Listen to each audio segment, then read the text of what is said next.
Okay, so Gilbert, so I talked about the bypass. Okay, so that's all you're doing. The patient has a clot. They went to the cath lab.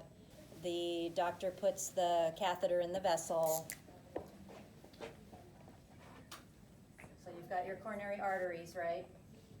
Okay, and you've got a big clot here, and maybe you've got a big clot here, right? And then in the cath lab, they can only go so far. So the left main and the LAD, which feed the part of the heart that does the most work, right, the left ventricle, those are the two that they have trouble reaching. So they put the catheter up through your groin usually, or sometimes they can go radial, depends on how your blood vessels are designed, and if they've got lots of turns and plaque and whatever. So I think I don't know if he was scheduled, right? He didn't have a heart cath first, no. So they're going to go in, and if they can reach these, then they'll stent them. So they take a balloon, and they open the balloon up. So here's the catheter coming in, and then they open the balloon, and they basically smash all the plaque against the walls of the vessel. It's real high tech. And then, so now you've got all this plaque. It's all stuck now to the edges, and then they deploy a stent. So they shoot this little stent over the catheter, and then it opens up and sticks in there. And so now you've got this little, it kind of looks like a little coil or a little spring. And now they make them with an antiplatelet coating, because people would just come back frequently because their stent had reoccluded.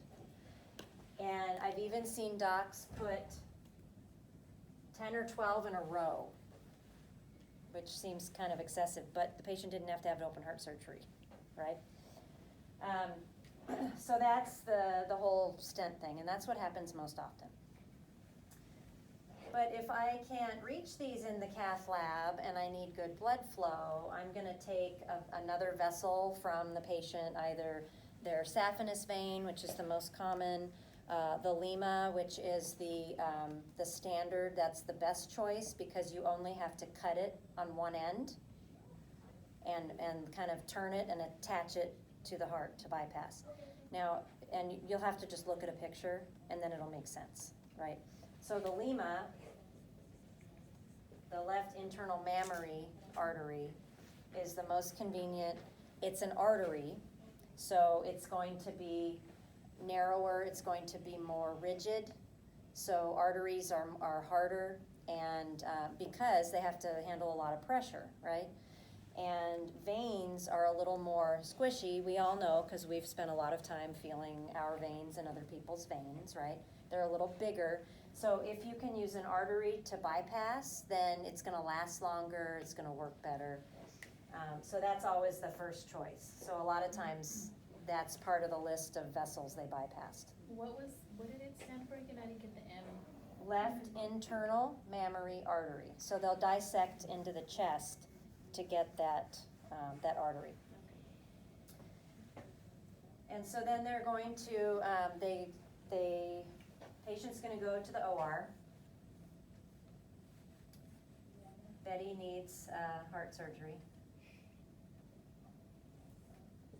Okay. That just looks weird. Okay. So Betty needs heart surgery. So they're going to clean her from jaw to toes with chlorhexidine, and clip, not shave with a real razor, which apparently happened. And they got razor burn. I'm thinking, where were the real razors? I don't know. But we all know part of the skip protocol is that you clip, not shave, and then you clean with the chlorhexidine. So that usually happens before the patient even gets to pre-op. And then they do it again, because you can't clean too much, right? Then, not necessarily the heart surgeon, but a vascular surgeon is going to come in, and they're going to find vessels, grafts. They're going to harvest grafts from the patient and insert the grafts into the patient, right? So it's their own, it's like an autologous graft situation. So it could take a couple of hours just to do that, because you're not going to know necessarily how great a vessel is until you've taken it out of the patient. Now, what I'm used to when I took care of open hearts is the patient would come back with an incision up the inside of their leg, sometimes both legs, from their ankle all the way to their groin. And then they'd have steri strips all up and down, okay? And then cobands, which are like really heavy duty ACE wraps, and they wrap around the patient's foot, and they have like cotton coming out of the end, and you have to like cut it down so you can feel the pulse, kind of a deal. And that's just to hold pressure and to maintain circulation. But now they're doing a lot of laparoscopic, which Gil's patient had, and so then they only have to make 2 little holes, and then they cut the vessel, and then they just kind of pull the vessel out like a noodle, okay? Then they're going to have it on a sterile field, and they're going to clean it, and they're going to assess it. And no, that's not a good one. They're not going to put it back. Okay? So then they're going to come over here. Okay, Betty, let's hope this is a good one. Rolling the dice here. And they're going to check, and they're going to go, okay, that one's good. So then they're going to set that one aside, right? And depending upon how many vessels they need, they know, because they've been to the cath lab at some point, they can maybe cut this in half and use it as 2. And that's the most common thing that you see. And then the lima, they can use the rima, the right one, the right internal mammary, but it's not in the right location to be as easy as the lima. Okay, it requires more moving around. So then the cardiac surgeon comes in, and basically they have to stop the heart, and they want to decrease the patient's metabolism, everything to its lowest amount, because you don't want to use up too much oxygen, right? So they're going to have this machine, and it's the bypass machine. Sometimes you'll see it referred to as CPB, cardiopulmonary bypass. If they're doing 2 vessels or more, they usually use the bypass machine. They can do off-pump surgery, where they operate on a beating heart, and they can even go in under the ribs here. It's pretty cool, and they have great outcomes, the ones I've taken care of, and the recovery is a lot faster because you haven't cracked anything, you haven't punctured, I mean, it's just a lot less for recovery. So then they're going to cannulate. So Betty's got her jugular vessels, right? And they're going to put these giant, you can probably watch a YouTube video and see what they do, but they're basically going to cannulate here, and then all the blood's going to go through this machine and back, and it's going to bypass this area here, because we don't want any blood in our surgical field, and the heart will not be beating. So this is like the heart on the outside of the body. And there'll be 2 cannulas down here so it's just going to bypass. So we're going to be able to keep blood flow to the brain and blood flow to the kidneys, right? And then while we work on this part. This is usually what causes all the trouble in the OR, is the bypass machine. And because we're cannulating and using the vessels in the neck, a lot of times they'll do they'll ultrasound the neck, and sometimes they'll need a carotid endarterectomy. They'll need to kind of clean out the neck vessels before they can have this kind of surgery, because you can have plaque and debris, that goes up into the brain, have a stroke. So they usually will look at the neck. Now, if this patient we're talking about was an elective surgery, so it was like scheduled and planned, and patient didn't come in like sick or whatever. So of course their outcomes we would assume would be better as well. And then I'll talk about surgery a little bit more, but once the patient is out of surgery, our first goal, of course, is to make sure they're stable. They should wake up within about an hour from the anesthesia. Within 4 hours, they should be extubated. And then we need to, and so this usually happens like in the afternoon if they go to surgery in the morning. the afternoon, we're getting them weaned and extubated. So the next day, they should be getting up for each meal. That's kind of the goal and how it should work, which is pretty much how it did work. And we're giving them IV pain meds and stuff in the very beginning, and then we try to switch them over to something PO, which is a little challenging because now they're really sore. And as far as caring for these patients, they have a lot of lines and things, so a lot of infection risk, they have a lot of pain, a lot of risk of pneumonia and not taking good deep breaths because it hurts, or they feel like their chest is coming apart, which it won't. You assure them it's wired shut. That chest is never coming open again unless we unwire if they need another surgery, right? But they have that sensation that their chest is going to come apart. So lots of things that we have to focus on. Mobility is number one.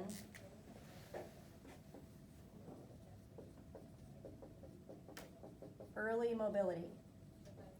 These people used to lay in bed for weeks, recovering and developing clots, right? And pneumonia and everything else. They didn't have good outcomes.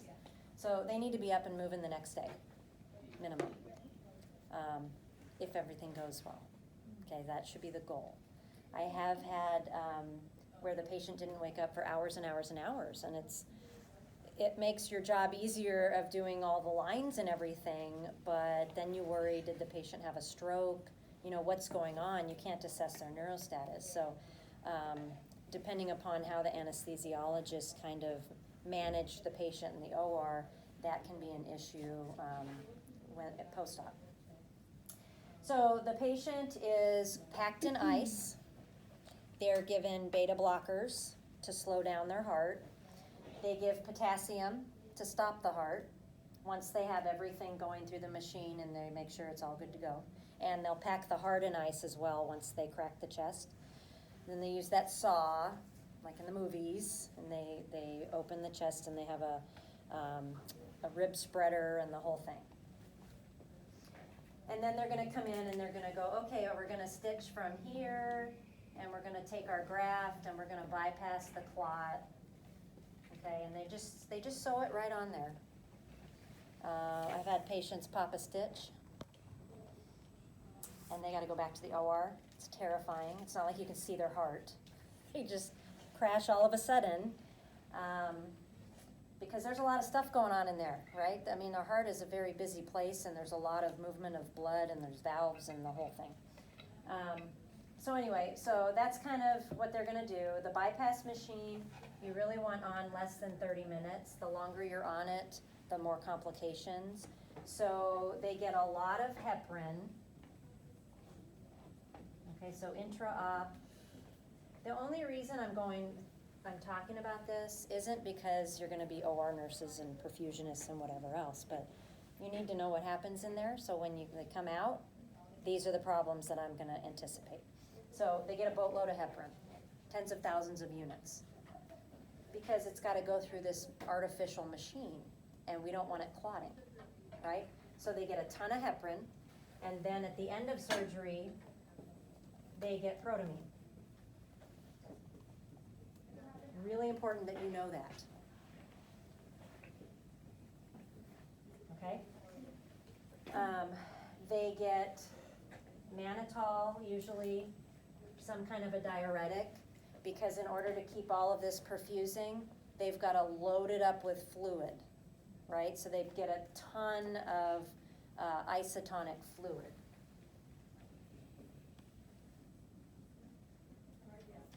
Okay, so a lot of this.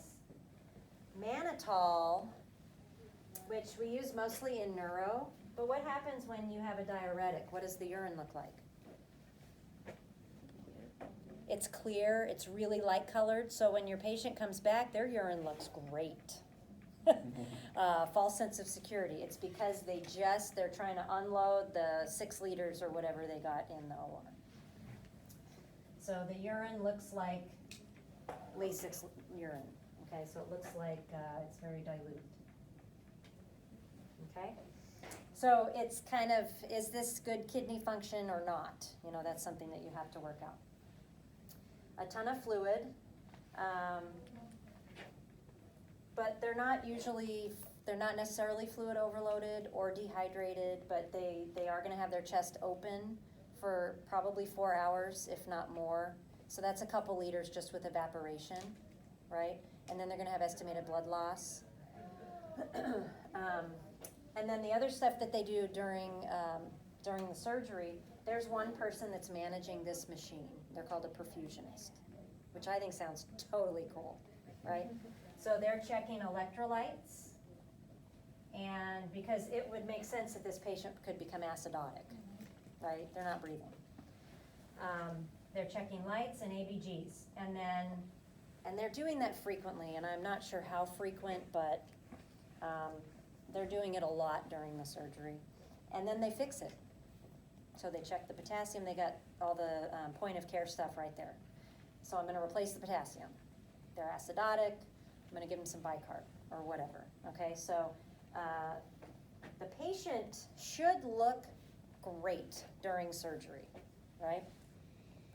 And then of course they're gonna get anesthesia and, pain medicine, all that good stuff. Okay, so usually the OR calls the ICU and says, patient's going on bypass. And then whoever's taking that patient after is looking at the clock, okay, I got 30 minutes, right? And then they call and say the patient is off bypass. And so you're kind of gauging, not that it's a great gauge, but you're kind of like, okay, it was 30 minutes or less, they probably did pretty well. We're going on 45 minutes to an hour, I'm concerned, that kind of a thing. And then I'm not sure if they're doing it at AV, but I know at Palmdale, if I'm gonna be the open heart nurse post-op, I'm gonna come in and of course have my room all ready, and then I'm gonna go into the OR when they come off bypass, and I'm gonna spend the last maybe 30 minutes in the OR with the patient and the team. So I know what happened during surgery, I know what they had to do to restart the heart, they had to shock them 5 times, and they had to give a bunch of drugs, then I know, oh, I can see the suction canisters full of blood, I've got a good idea. And then if there's anything, you need to ask the surgeon, he's right there, okay? So, and that has worked really well, because communication sometimes between the OR and the receiving floor isn't as good as it could be, okay? So, so we like to scrub in and spend that last little bit. So the patient comes back and they are intubated, they have a Foley, they have 2 chest tubes. Sometimes they're on the sides, sometimes there's one in the middle. They're gonna have a Swan-Ganz catheter over here somewhere, and central line, arterial line, and it kind of looks messy just like that. They usually have 2 or 3 IV bags that are just hanging there that had fluid in them that, they just kept connected. And then they always come back, and it looks like they literally stopped in the hallway and tangled everything together. It looks like pasta, and then went, let's see if they can undo that. Obviously, that's not what happens. But it's nice, that's the other part about being in the OR too. The patient is in the bed, right, with the surgical team around. So the anesthesiologist and the perfusionist have to add lots of extra tubing, because I'm sitting over here and the patient's way over there, and I need to be able to just push my drugs or whatever and watch the monitor. So there's lots of extra things that we don't need, but we kind of forget that they need extra tubing because of the way the OR is set up, okay? So they've got tubes everywhere, and of course they're asleep and all that. So then we're a 2-to-1 for at least the first couple of hours. Most often 4, because then we don't generate overtime. Just, money, it's all about money, right? And so then we're waiting for the patient to wake up. You basically get a baseline of everything, head to toe. So you've got to get blood gases, you've got to get all of the labs. You need the PTT because they got a bunch of heparin, and you need to see, do they need more protamine or not, right? The chest tube we need to assess, the output. if the patient, so it makes sense that, so they're putting the chest tubes in to reinflate the lungs, right? And there's gonna be blood in the chest tube because the patient just had their chest cracked open, okay? So blood is normal. But you might expect 200 mLs for the first couple of hours. More than that is too much, okay? So 200, and then it should start slowing down. What happens if then you see this? 20. Something's wrong with your chest tube. So you need to assess all of your chest tube tubing, because it's not gonna drop like dramatically like that. It's gonna gradually kind of level out. So that's something that you would have to intervene, what requires intervention, right? Same thing with the urine. You're gonna stay on top of the urine output because you wanna make sure the kidneys are still being perfused. So because of this machine, the patient can have clots. And the platelet function is decreased. Those are the two main things. So the blood is going through this machine and clots can develop because it's artificial, right? And then if you get a clot, you can have an MI, you can have a stroke, you can have a PE, okay? So we're always concerned about making sure they wake up and, doing neuro checks frequently. And then we're concerned that they've had an MI and surgery, so we need to get a 12 lead. Okay, and we have to look at it. Can't just get the 12 lead, we have to look at it. I've seen this happen. 6 hours into the post-op recovery, and someone happens to look at the EKG and went, they have ST elevation. Patient went to the cath lab. Yeah, I know, they just had open heart surgery. They went to the cath lab, something had occluded, put a stent in, and then the patient was fine. I mean, just blows your mind. So you gotta check and make sure, did they have any adverse events from the bypass machine? But that's what causes most of the problems, okay? Platelets, when your platelets go through this, they get all beat up. And the cells have to be a certain shape to work the way they're supposed to work. So your platelets get kind of beat up and then they don't work. And so if your platelets don't work, what happens? You bleed, right? So thrombocytopenia, low platelets.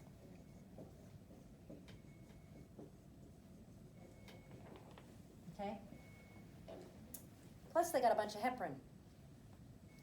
So those are some things to focus on, and then you get, like I said, all the labs, you get the blood gases, and then you're gonna have your Swan-Ganz catheter,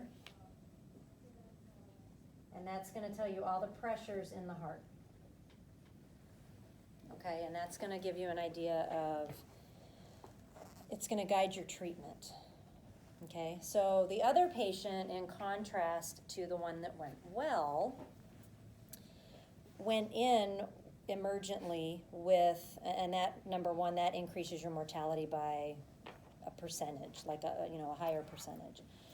They had already been to the cath lab a couple times, and they were very unstable. So when they went into surgery, that's how they went in. So that already puts the patient at a disadvantage. The patient was not having good cardiac output. So cardiac output is one of the important pieces of this, because we want to make sure, can the patient perfuse the body, right? They had to restart the heart. Sometimes they massage, sometimes they shock with those little paddles like on TV, the little itty bitty, They also start warming the patient in the OR now, so your patient doesn't come back at like 34 degrees, which is what used to happen. So there's a lot of stuff happening all at once, right? The other thing that we get from the Swan that's super important is the SVR, and that is your afterload, or how constricted or dilated your patient is. Okay, so that also helps us guide treatment. We have the cardiac index, which is just the output, but we factor in the BMI, okay? And then we also get the wedge pressure,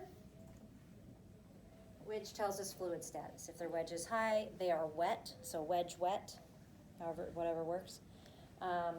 Wet meaning fluid overload, lungs are filling with fluid, they can't breathe, they need to unload fluid, okay?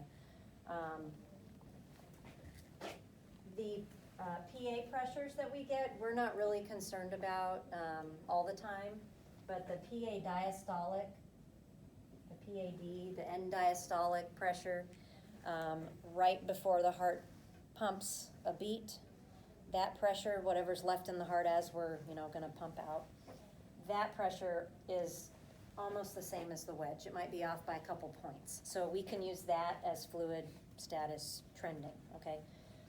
So those are all the things that we're getting off the Swan-Ganz, and those are gonna help us, in addition to our vital signs, just give us enough information to help guide our treatment, okay?